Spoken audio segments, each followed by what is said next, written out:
Morning, Fountain of Life Fellowship. Yun, no? Happy Father's Day sa lahat ng mga tatay. Pwede po ba natin yung malakas na palakpakan sa Diyos para sa buhay ng mga tatay natin? Okay na yung PowerPoint natin. Paki-flash na yung first slide natin. Yan, welcome po. Welcome po sa Fountain of Life Fellowship. Kung meron man pong first time dito nakasama natin, welcome po. Sana hindi po ito yung huling pagkakataon na kasama namin kayo dito. Kundi ito po ay una sa maraming pagkakataon na kasama namin kayo. Sa linggo pong ito, sa araw na ito, pinagdiriwang po natin ang Father's Day. Gusto po natin bigyan ng pagpupugay lahat ng mga magigiting nating mga tatay. Maging yung mga kasamahan natin dito na siguro yung bagong kasal pa lang or medyo matagal ng kasal pero nag-aabang pa rin, naghihintay pa rin na maging tatay din sila. Nakikita namin kayo, mahalaga kayo sa pamilyang ito. Masaya kami na kasama namin kayo dito. Hindi lang yung mga tatay, kundi yung mga mentors natin, yung mga leaders natin na wala man silang anak pero may mga nililid, may mga mini-mentor na mga Timothy nila.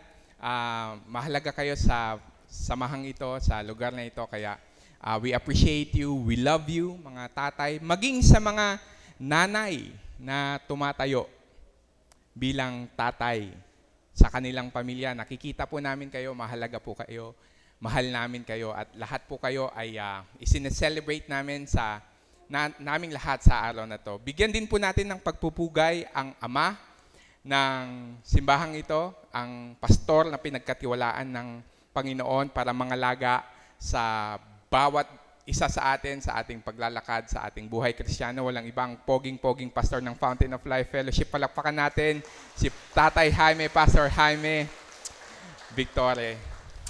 Salamat, pastors. Kikita ka namin, mahalaga ka sa amin, mahal ka namin. And pinakamataas na pagpupugay sa Ama ng lahat, ang Diyos na makapangyarihan sa lahat, ang Ama na nasa langit, palakpakan natin. Yung malakas naman, mga kapatid, para sa Panginoon yan, no?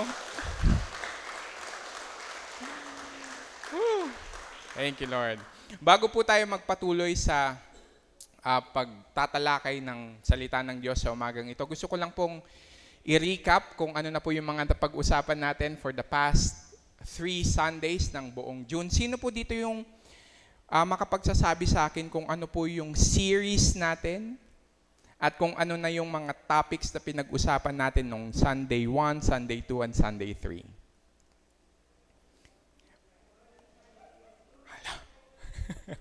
Nagre-review pa sila. Di ba, alam niyo yung mangyayari pag may pumunta dito sa harap, di ba? May nagbo-volunteer na doon, kaya lang nanalo na siya last time eh. Wala bang challenge kay Sister Okay, Sister Marjorie na lang ulit. Gusto niyo kay Sister Marjorie ulit yung blessing? Walang magcha-challenge sa kanya? Give chance to others daw. Sino? Wala? Wala nakakaalam ng series natin? Or nahihiya lang sila? Bigyan ko kayong konting lakas ng loob. 5, 4. Pag wala, Sister Marjorie na ulit to. 3, 2, 1, halika, Sister Marjorie. Palakpakan natin si Lord sa buhay ni Sister Marjorie. Pero let's make sure na tama muna yung sasabihin niya. Pag mali, may chance kayo mag-steal, no? Hindi, okay lang yan. Kasi nagtitake note siya eh. Ibig sabihin, nagtitake note siya. Pwede. May lapit ka ng konti sa akin, Sister Marjorie. Dito ka banda. Yan. Ano muna yung series natin for the whole month of June? Priority. Narinig din nyo? Priority. Check. Ano yung topic natin ng first Sunday? Priority po ang first Sunday po. And then second Sunday is putting our priority first. Putting our priority first. Tama yun, Pastor Jaime? Okay. Tapos third Sunday is right priority attract blessing. Right priority attracts blessing. Yun na yung pangatlo, Pastor. Ano? Palakpakan natin si Lord sa buhay ni Sis Marjorie. Ito yung prize mo. Pagbalik ko dito, next month.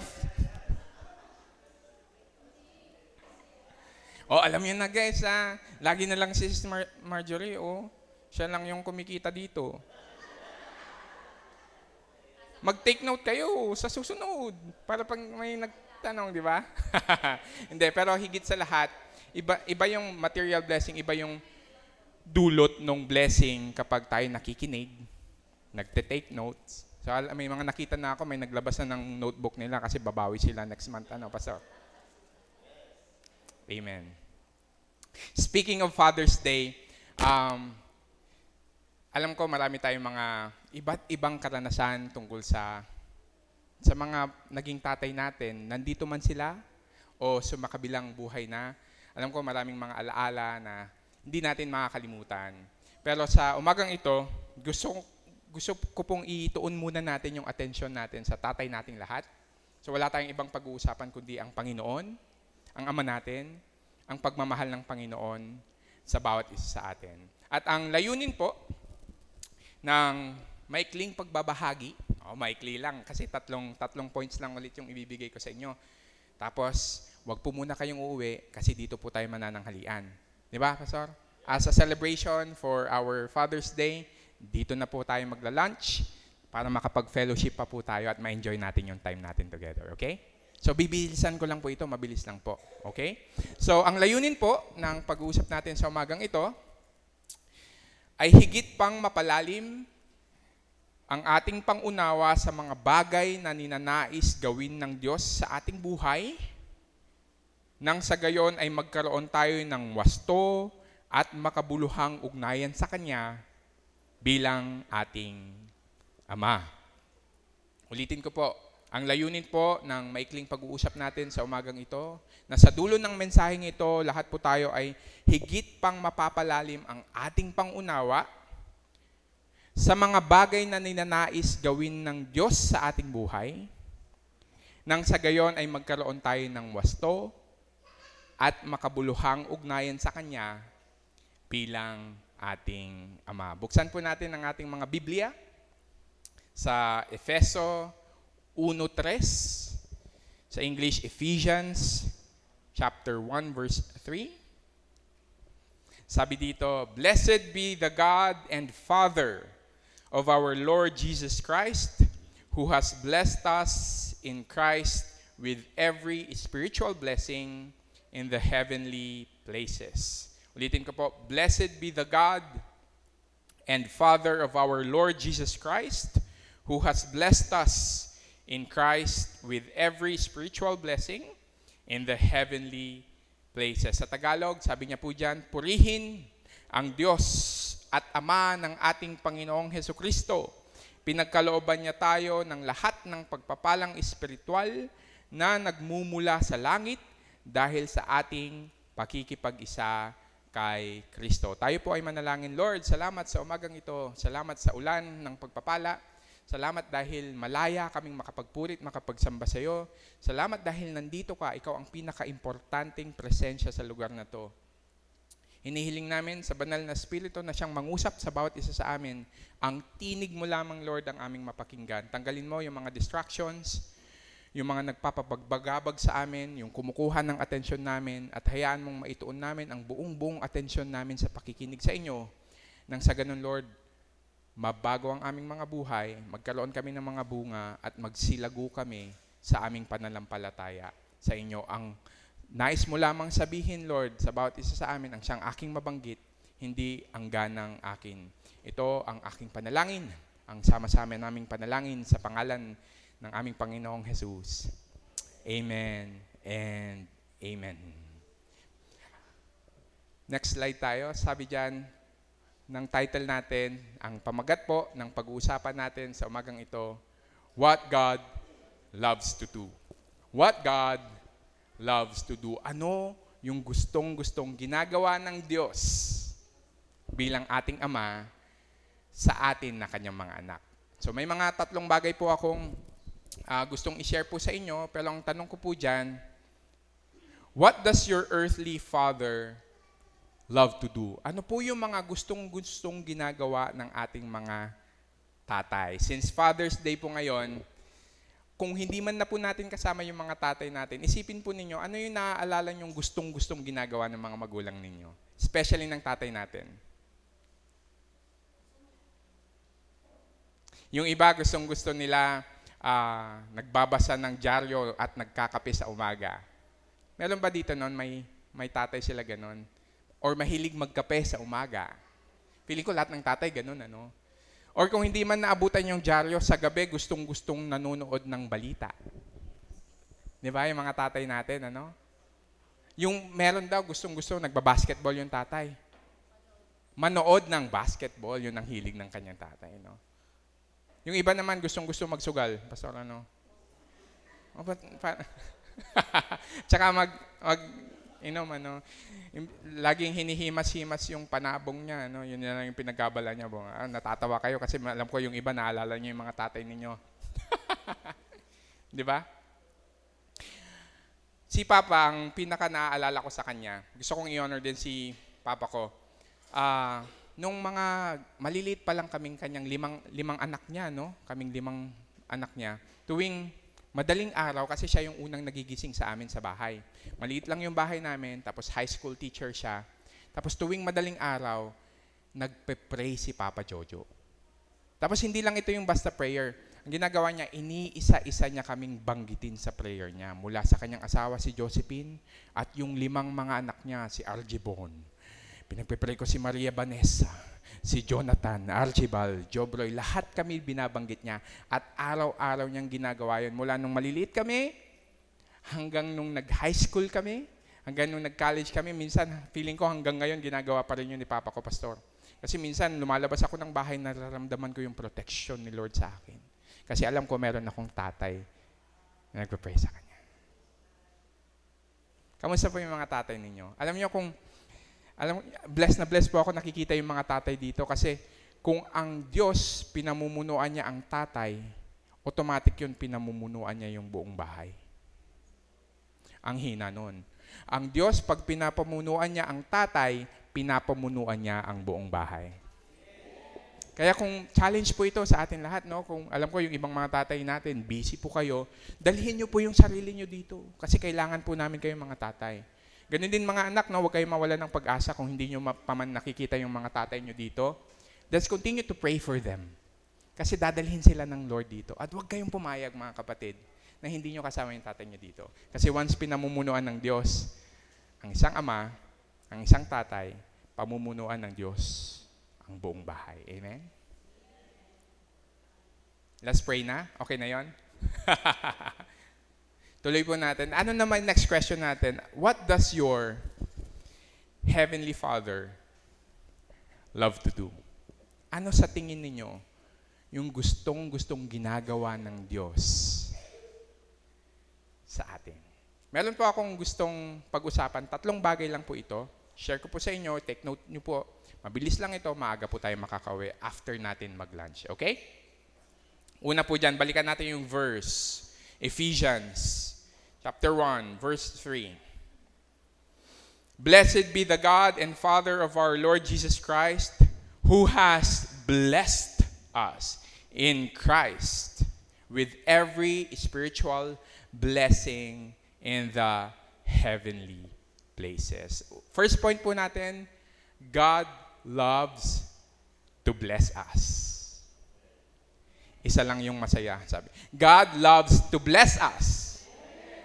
Gustong-gusto ni Lord na pinagpapala niya tayo.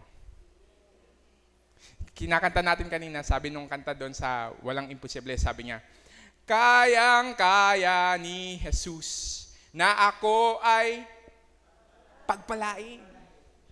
Gustong-gusto ni Lord. Actually, dapat ang tamang lyrics doon, gustong-gusto ni Jesus na ako ay pagpalain. Kasi tatay natin siya eh. At tayong mga anak niya, gusto niya, lahat tayo na pagpapala. Nabibigyan ng mga magagandang bagay. Naalala ko nung first time po naming pumunta sa Miniso. Alam niyo po yung Miniso? Miniso sa SM. Yung bilihan ng mga laruan. First time po namin pumunta doon, kasama po namin yung parang 1 taon gulang pa lang yung panganay namin noon, si Asha. Kaka 1-year-old niya lang. Tapos dinala namin siya sa Miniso. Ang goal namin is makita niya yung mga laruan, tapos laruin niya yung mga laruan, pero hindi kami bibili ng laruan. Kasi medyo nagtitipid kami, mga kapatid. No, mahal ang laruan ng bata, sa totoo lang. So ang usapan namin ni Mrs., pupunta lang tayo doon, maglalaro, tapos isusoli natin yung tinda nilang laruan, tapos aalis na. E di ganon, punta kami doon, naglaro si Asha. Tapos meron siyang nakursonadahan doon na maliit lang naman na stuffed toy. Medyo maliit lang naman. Tapos ayaw niya nabitawan. E di lagot na. Pero kinausap namin siya. Sabi namin, Asha, after mga 45 minutes kami naglaro-laro doon, sabi, Asha, babalik na natin to, ha? Kasi hindi tayo bibili ng laruan. Lalaruin mo lang, tapos alis na tayo. And hindi naman siya umiyak, thank you Lord, hindi naman siya umiyak. Pero alam mo, hindi siya masaya. Kasi syempre nakakakita ng laruan eh. Pero tiniis namin yun. Binalik namin yung laruan, tapos lumabas na kami. Tapos nakatingin sa amin yung guard kasi ang tagal namin doon, tapos hindi naman kami bumili. Nung uuwi na kami, iniisip-isip ko yun eh. Kasi hindi siya masaya. Nagpaalam ako kay Mrs. Sabi ko, Mrs., CCR lang ako. Alam mo yung ginawa ko, mga kapatid? Bumalik ako sa Miniso. Kinuha ko yung laruan, punta ako sa cashier, binayaran ko, tapos dinala ko kay Asha. Tuwang-tuwa yung anak ko. Pero siyempre, pinagalitan ako nung nanay niya. Kasi usapan namin, hindi kami bibili ng laruan. Hindi ko matiis eh. Anak ko yun eh. Ano man lang yung maliit na laruan, di ba? Eh kayo nga, sabi ni Jesus sa isang verse sa Bible, na masasama. Pag humingi sa inyo ang anak ninyo ng tinapay, bibigyan nyo ba ng bato yun? Lalo pa kaya ang Diyos. Hindi ba niya kayang ibigay sa inyo ang mga pagpapalang hinihingi ninyo? Hindi ba niya kayang ibigay sa inyo ang mga pangako niya para sa inyo? Tatay natin siya, mga kapatid. At gustong-gusto niya na pinagpapala tayo. Isa lang, sabi, gustong-gusto niya na pinagpapala tayo.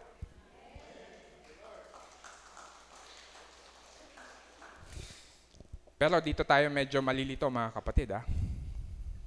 Kasi kung titignan niyo yung verse, sabi niya dyan, who has blessed us in Christ with every material blessing. Who has blessed us in Christ in every material spiritual blessing. Wait lang. Tama ba yung binabasa ko? Sabi, every spiritual blessing. Minsan kasi, ang akala natin, mga kapatid, ang blessing ni Lord, pera. Tignan mo nga yung katabi mo. Mukha bang maraming pera yun? Huwag mong utangan Na para bang pag wala na tayong pera, hindi na tayo blessed. Oh. Blessed pa rin tayo, mga kapatid. Bakit? Unang-una, meron tayong buhay na walang hanggan. Tapos meron tayong spiritual blessings. Di ba ang series natin, priority? Ang priority ni Lord, mga kapatid, sa buhay natin is pagpalain tayo una spiritually, and then all of these things will be added.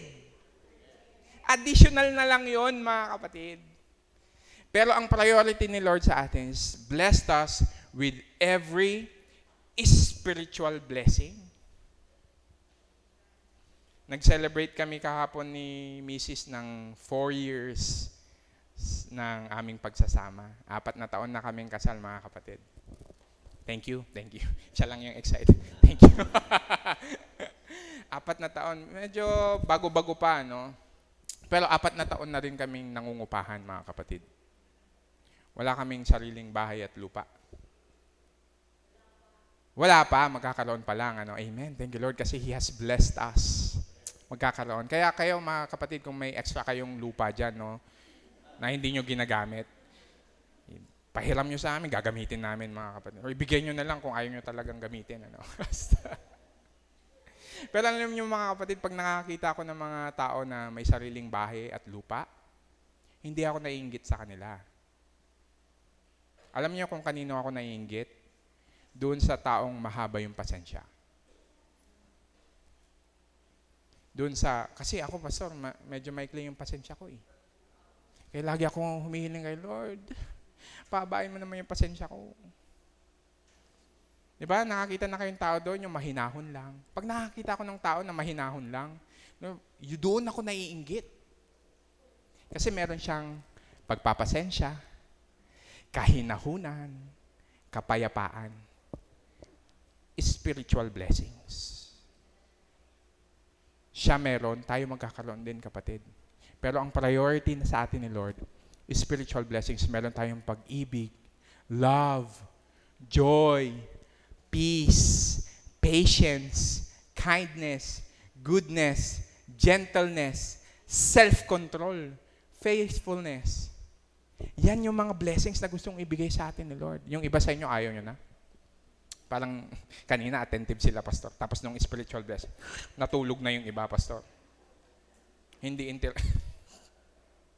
susunod yon yung financial blessing, material blessing, our good health. Lahat yon susunod. And all these things will be added to what? His priority. Anong priority niya? To bless us spiritually. Amen. Hindi ko na to tatagalan, mga kapatid. Gets nyo na to. Ngayon, anong response natin? What's our response?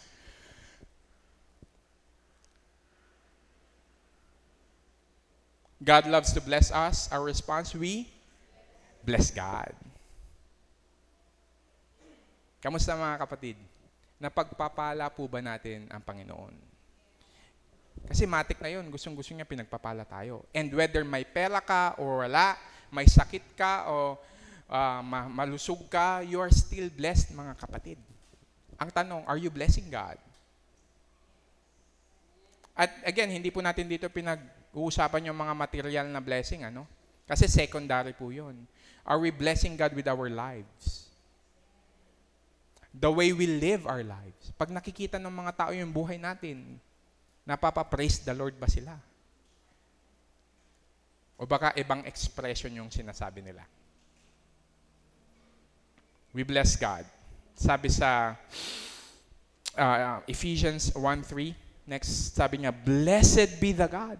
Unang-unang word, pagpalain ang pangalan ng Panginoon. Bakit? Kasi pinagpapala niya tayo.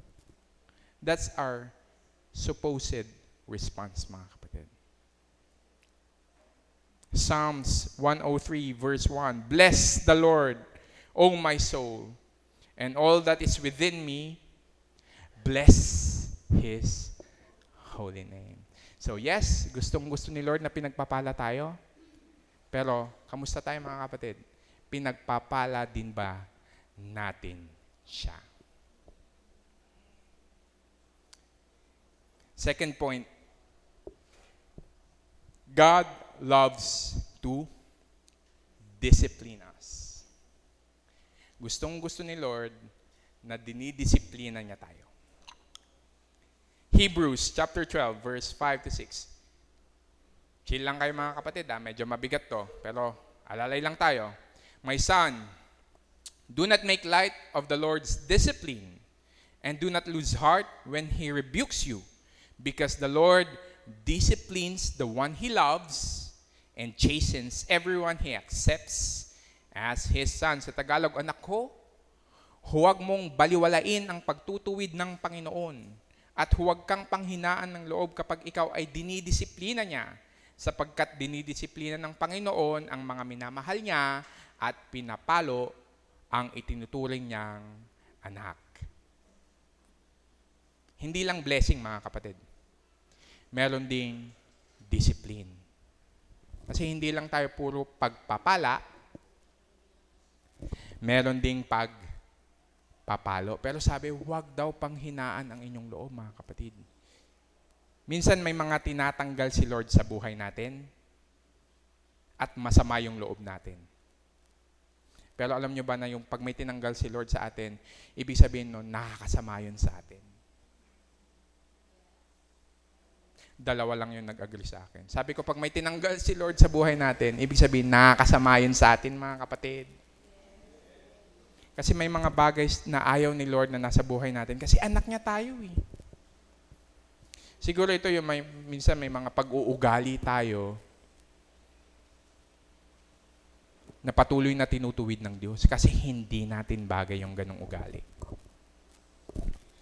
Di ba? Anak tayo ng Diyos eh. Hindi naman papayag si Lord na siya'y banal tapos kung ano-ano nung ginagawa natin sa buhay. So, God loves to bless us and then He loves to discipline us. Kasi tinutuwid tayo ng Panginoon. Yun daw ang ginagawa niya sa kanyang mga minamahal. At sa mga taong itinuturing niyang mga anak. So, tingnan mo yung sarili mo, mga kapatid. Baka hindi ka na dinidisiplina ng Panginoon. Mahirap yon.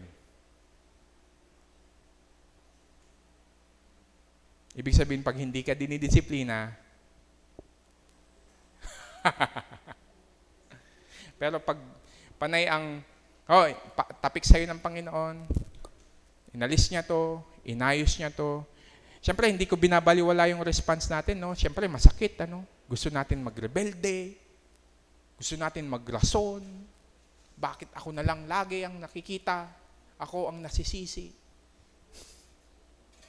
Pero tinutuwid tayo ng Panginoon. Kasi may plano siya sa buhay natin, di ba? Ang maging kagaya natin ang Panginoong Jesus. Maging kamukha, kawangis natin ang ating Panginoong Jesus. Tignan mo yung katabi mo. Hindi, sige, tignan mo lang. Kamukha bang Jesus Christ yan? Kamukha ba ni Lord yan? Oh, yung iba, hindi pa. Hindi pa. Papunta tayo dyan, mga kapatid. Kanya-kanya tayong takbo. Ano? Ako medyo malayo-layo pa ako, Pastor. Pero papunta ako doon. Papunta ako doon, Pastor. Unti-unti din akong pinapamukhang Kristo. Ano? Pero yung goal ni Lord sa ating mga buhay. Pero hindi naman pwede yung kung ano na lang yung ginagawa natin.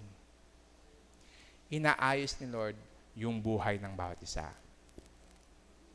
God loves to bless us, so we bless Him. God loves to discipline us, so what's our response? We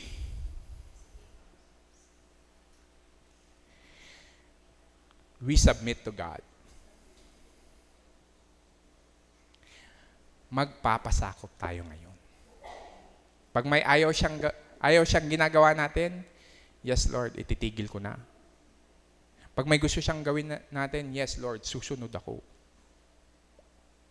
Pag may tinanggal sa atin si Lord, huwag tayong umaangal. Sige, Lord. Kunin mo lahat.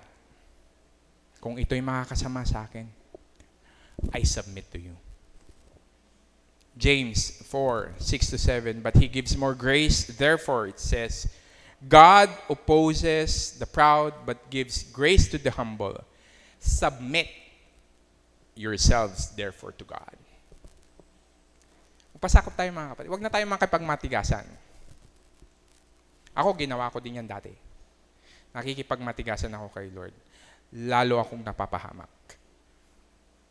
Kasi ang purpose ni Lord, actually yung pagdidisiplina niya is blessing pa rin. It's a sign of love. Kasi inilalayo niya tayo sa tiyak na kapahamakan. So, tignan nyo din yung mga sarili nyo, mga kapatid. Baka hinahayaan na lang kayo ni Lord gawin yung gusto nyo. Mahirap yan. God loves to bless us. We bless Him. God loves to discipline us. We submit to God. And yung last point po natin, and feeling ko, hingi na ako ng music kay Kuya Tim, ating worship team.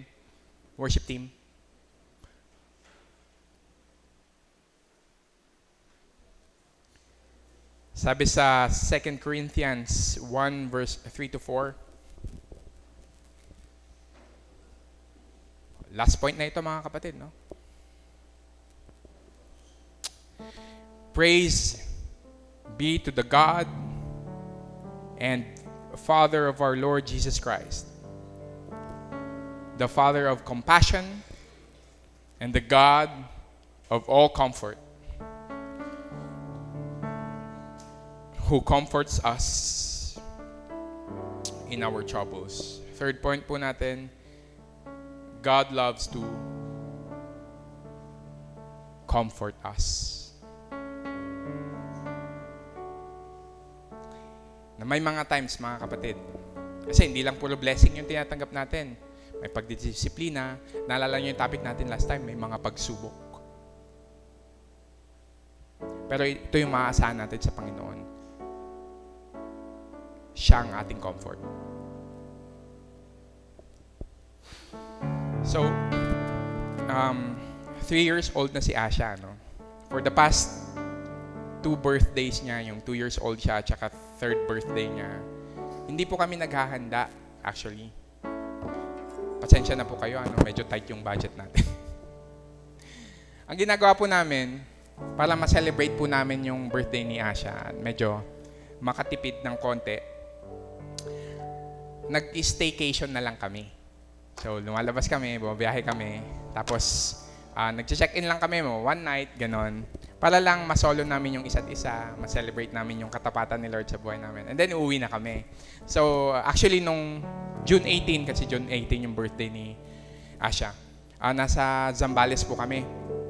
So, kung hindi nyo po kami naramdaman, walang nag-imbita, pasensya na po. Siguro kung mas dadagdagan pa ni Lord yung mga blessings niya, next year sa 4th birth, invited po kayo lahat.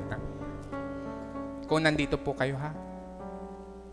Pero nung 2nd birthday niya po, nasa La Union naman kami. So, ang ginawa namin ni Mrs. nag-check-in lang kami dun sa medyo, hindi ganun kamahalan na hotel. Tapos ang ginawa namin nung gabi, punta kami sa Awesome Hotel, kung saan kinasal sila Kuya ko Jonathan. Medyo social po kasi yung hotel na yon. So, dun lang po kami kumain, di po kami natulog doon. Kumain lang po kami doon. Nung pumunta po kami doon, mga alas 7 ng gabi yun eh. Pagdating po namin doon, merong party. Kasi events place din po yun. Maliban sa hotel, meron siyang events place doon sa garden tapos overlooking yung dagat. Ganda, mga kapatid. Pero syempre, wala naman kaming enough fund para mag-check-in doon. So, doon lang kami kumain. Tapos sakto, may nagse-celebrate ng kanyang 60th birthday, Pastor. So, senior citizen. Tapos nagpa-party sila doon sa may garden sa Sabi ko kay Mrs., wag na lang kaya tayo umorder. Diba? Pila na lang tayo doon sa may buffet. Ginawa nyo na ba yun, mga? Parang tumatawa kayo. Parang feeling ko ginawa nyo na yun dati. Pero medyo nahihiya kami, So, syempre, kumain kami doon. Habang kumakain, nagpa-party sila doon. Sayawan, may banda, gano'n. Tapos naisip namin ni Mrs. after namin kumain, maglakad-lakad kami doon sa Dalampasigan. Kasi kahit medyo alas 7 na ng gabi, medyo maliwanag pa rin kasi maliwanag yung buwan eh. Kalahin mo yun, June yun, Pastor, pero, di ba, tag-ulan, di ba? Pero nung araw na yun, maaliwalas yung panahon sa La Union. Bilog yung buwan, maliwanag, medyo madilim na sa paligid, pero makita mo pa rin yung buhangin. So, after namin kumain, may party dito, so lumusot lang kami doon para makapunta kami sa dagat. Tapos ako, medyo na-feel ko, pagod na ako. Kasi buong araw, siyempre, bumiyahe kami, tapos sinelebrate namin yung ni Asha. So, sabi ni Mrs. maglalakad-lakad na lang daw siya doon sa buhangin. Inaiwan na lang kami ni Asha, Pastor, doon sa may tabing dagat. Umupo kami doon, tapos naglaro-laro kami ng buhangin. Tapos dito, banda, Pastor, may mga kahoy dyan. Hindi ko alam kung basta may naka-anong kahoy dyan. So, hindi ko lang pinansin yun, naupo lang ako dito. Tapos kumakain yung mga tao, nagsasayawan sila. Tapos maya-maya, kumanta sila ng Happy birthday to you. Happy birthday to you. Happy birthday, dear nanay. Kasi 60 years old na eh. Happy birthday to you. Tapos biglang yung mama, sinindihan niya yung mga fireworks doon sa tabi namin. Tapos, boom! Nakakita na kayong fireworks, mga kapatid, no? Alam mo yung sinasabi ko, ngayon si Asha, biglang yumakap sa akin. Sobrang takot kasi, siyempre ako hindi ko pinahalatan, medyo natakot din ako kasi katabi, di ba ang lakas noon kahit malayo, tapos biglang may mga kahoy dito, yung pala fireworks, hindi man lang kami sinabi, ading, lumayo kayo kasi hindi kasi hinabol nila yung happy birthday to you, boom, tuloy-tuloy mga 60 seconds din yun, nahawak ko yung anak ko, Tapos kita mo sa mukha niya na hindi niya naiintindihan yung nangyayari. Pero ako siyempre sinusubukan kong kalmahin yung sarili ko. Kasi pag nagpakita, takot din ako, di lalong umiyak yung bata. Pero alam nyo, the more na niyayakap ko siya, the more na humihigpit yung yakap niya sa akin. At hindi ko siya binitawan hanggat hindi natapos yung fireworks. Praise be to the God and Father of our Lord Jesus Christ, the Father of compassion and the God of all comfort, who comforts us in all our troubles.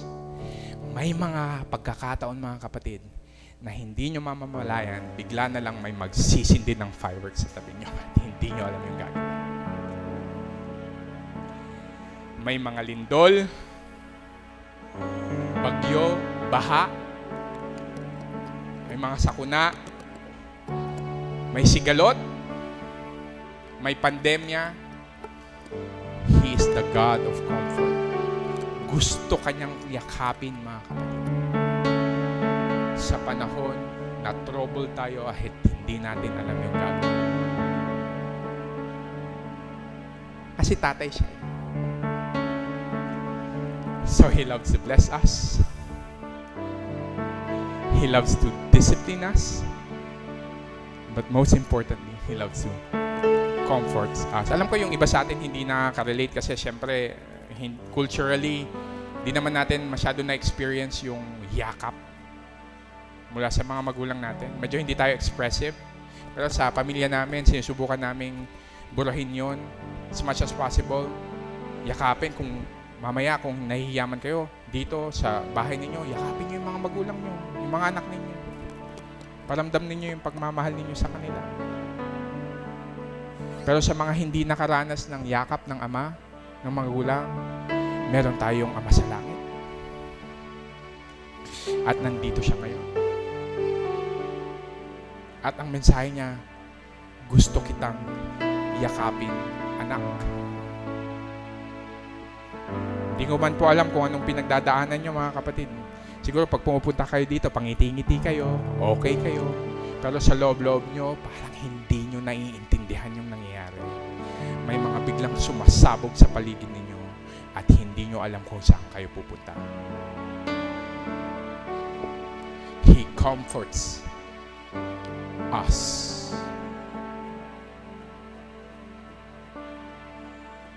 Anong response natin, mga kapatid? God wants to comfort us. God loves to comfort us. We rest in God. Magpahinga tayo sa Kanya, mga kapatid. Matthew 11:28. Come to me, all you who labor and are heavy laden, and I will give you rest. Pagod ka na ba, kapatid? Sobrang hirap na ba ng pinagdadaanan natin? Yakap tayo ng Panginoon. Hayaan natin na yakapin tayo ng Panginoon. Yung iba kasi sa atin, syempre hindi tayo komportable, parang awkward, di ba? Saan? Ayoko. Hindi ako ganyan. Hindi ako pala yakap na tao. Ayoko. Halika dito, anak. Lumapit ka. Hindi. Okay lang ako. Magpahinga tayo sa Panginoon, mga kapatid. Actually, kung ngayon gusto nyo pong matulog, okay lang. At naiintindihan ko yung iba minsan. Siyempre, nakikita ko dito sa harap, may mga pumipikit, gano'n. Hindi ko alam kung nagpray sila or nananaginip na, di ba? Pero okay lang po yun. Especially if talagang pagod po kayo the whole week, tapos ginagawa nyong pahingahan itong church, okay lang po, Ewan ko kay Pastor Jaime, pero sa akin siguro okay lang. Pag nakita ko po kayo, hilik-hilik po kayo dyan, okay lang po. Magpahinga po kayo sa Panginoon. Pero if buong week wala naman kayong ginawa, tapos hanggang dito, extension to ng kwarto ninyo, wag naman po ganun, Makinig po kayo ng salita ng Panginoon kasi sayang yung pinipreach ni Pastor, Pero kung dito po kayo nakakahanap ng pahinga, welcome po kayo dito. Balik-balik po kayo. Iwan nyo po yung problema sa labas. Katagpuin niyo po yung Panginoon ninyo, yung inyong Ama na nandito sa lugar na to. Kasi siya nag-aabang para yakapin tayo. Ang tanong, yumayakap din po ba tayo pabalik sa Kanya? God loves to bless us. We bless Him back. God loves to discipline us. We submit to God. And God loves to comfort us. Magpahinga tayo, mga kapatid. Huwag puro laban. Mapapagod ka niyan, kapatid. Huwag yung kaya ko to. Kayong lahat na nabibigatan sa inyong pasanin, lumapit kayo at pagpapahingahin ko kayo. Nandito ang Diyos, mga kapatid. Ang sabi ko, saglit lang ito, di ba? Pero hingi lang ako siguro mga 2 more minutes. 2 minuto pa. This time, let's take this opportunity to commune with God. Makipagniig po kayo sa Panginoon sa loob ng 2 minuto. Hayaan niyo po muna yung katabi ninyo. Hayaan niyo po muna yung niluluto sa labas. Malapit na po matapos yan. Kakain na po tayo maya-maya. Pero this time, kausapin niyo po yung Panginoon. Tayong lahat po ay yumuko. At pumikit. At ituon po natin ang ating atensyon sa Panginoon. Nangungusap siya sa atin. Na may mga pagpapala siyang gustong ibigay sa atin. Pero dahil pinapangunahan natin siya, hindi natin matanggap-tanggap. May mga pagtutuwid na gustong gawin ng Panginoon sa atin. Pero dahil minsan sa katigasan ng ating ulo, hinahayaan niya na lang.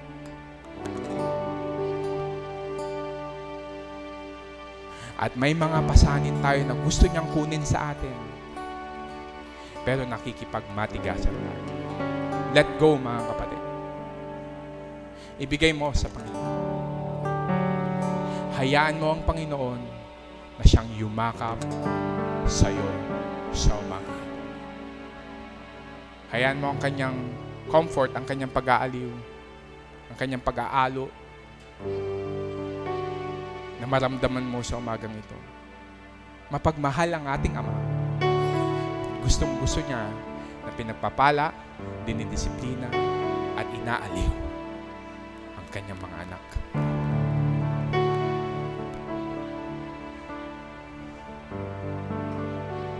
Lord, salamat sa paalala mo ulit sa amin.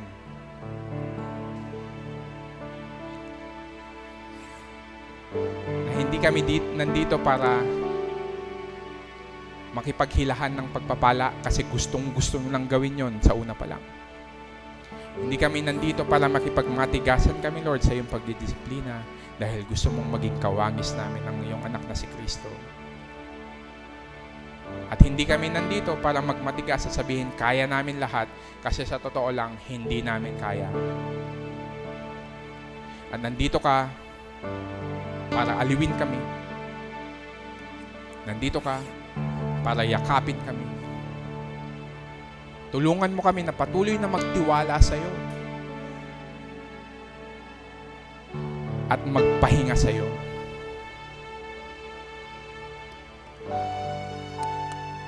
Dahil ito ang patunay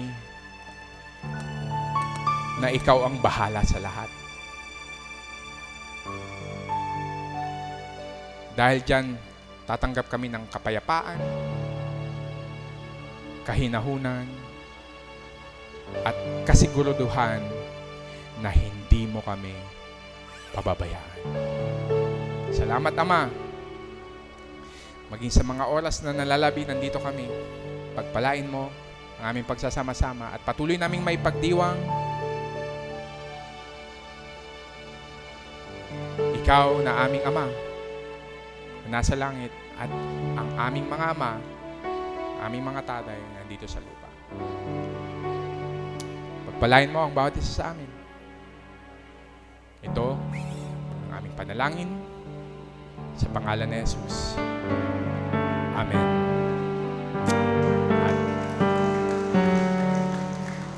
Amen.